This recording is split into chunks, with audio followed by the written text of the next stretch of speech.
because Ken and Friends, the pop out, Juneteenth. That's something that I really wanted to go to. That's something that I really wanted to attend, but we have a family reunion going on that weekend. Kendrick Lamar, his first performance since the This Is dropped. Not Like Us, Euphoria, Meet the Grams, 616 in LA. Kendrick Lamar, Ken and Friends, right? Brought to you by PG Lang, which will also be streaming live at 4 p.m. on Amazon Prime and Twitch. Kendrick Lamar, Ken and Friends, right? Shout out to PG Lang, shout out to Dave Free. And if you've been on social media, you could also see that Kendrick Lamar gave a commencement speech at Compton Community College. And what's ironic about that is that Drake, when trying to egg and troll Kendrick into responding, he posted a picture of himself in a Compton Community College shirt. Now, fast forward a couple months later, Kendrick Lamar is giving a commencement speech at Compton Community College. Oh, how the tables will turn. Oh, same thing that will make you laugh can make you cry. Oh, but Kendrick Lamar and Friends. And, he didn't say what his friends would be, right? He didn't say if it was going to be Schoolboy Q. He didn't say if it was going to be Absol. He didn't say if it was going to be The Game. He didn't say it was going to be Roddy Ricch. But I'm sure this is going to be a LA show.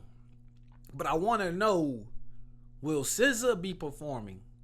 Right? Because this is TDE family. I'm sure he's going to have Schoolboy Q. I'm sure he's going to have those guys that's going to perform at this show. But is he going to have the legends? Is he going to have the TDE? Is he going to have just all West Coast? Where's he going to go with his friends? And this question, it makes you wonder, makes you think, is SZA going to be a part of this? Because she's played both sides of the fence. She's done songs. She has 2 songs on Drake's recent album, right?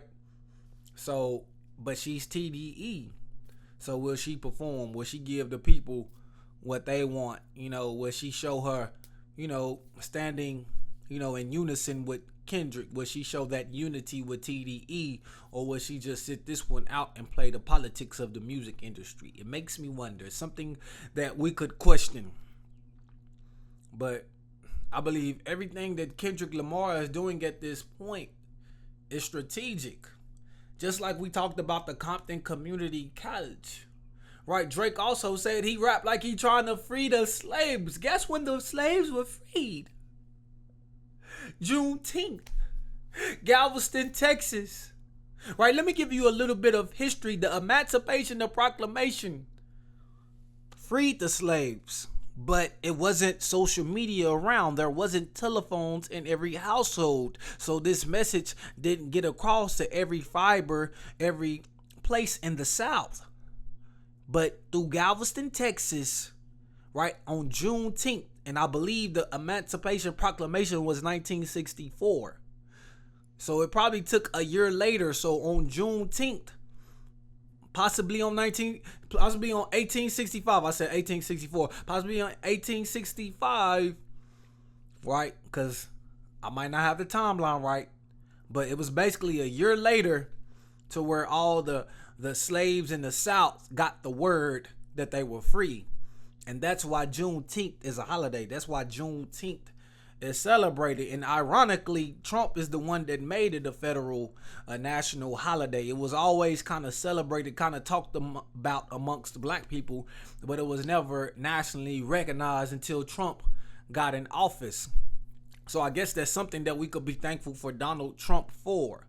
But when we bring it back to Kendrick Lamar, Drake said he was trying to rap like he's trying to free the slaves. Now he's going to be rapping his first show since the rap feud on Juneteenth, the day that they freed the slaves, or the slaves knew they were free in the South. So I believe that's ironic. I believe that's poetic. And I believe that was a strategic move by Kendrick Lamar, because not only did he go back to Compton Community College and give them a commencement speech, but he's also going to do a concert on June 19th. So they saying that Kendrick's back outside, right? They saying that he's not going to be hiding in his shell. He's not going to be tucked away anymore. He's going to be present, right? He's going to be seen. He's going to be visible. And I really can't wait. They say he got a new album coming. I really can't wait. I can't even wait for this live stream. I want to see who's going to be on the card. I want to see who's going to be on the roster on this performance, on this show. I want to see who the friends are going to be. Right? Because, man, this was definitely a big moment in hip hop. And the thing is, it's getting even bigger, right? And I don't believe this is clout chasing at all, right? Some people are like, oh, he's clout chasing. He's running off the clout because of what he got from Drake. No, I believe this is his victory lap.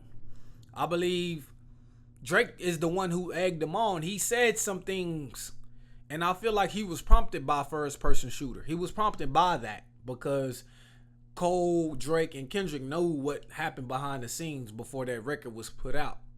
And so it only made sense that Kendrick approached like that same way. But I don't believe anything beyond that is clout chasing. I believe he addressed it how he felt. Ain't no big three, just big me. I believe that's what he addressed. And he got Drake to come out. He gave 2 disses. Right? He was begging Kendrick, no, not this time.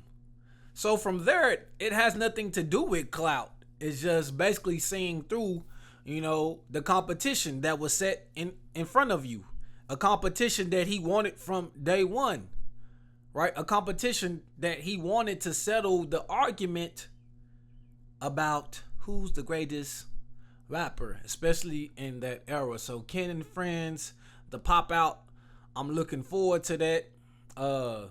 Great strategy from Kendrick Lamar. He continues to show us how well thoughtful he is when it comes to making moves, how the chess moves he's making, how everything that he's is done with thought, is done with, deep thinking. So shout out to Kendrick Lamar.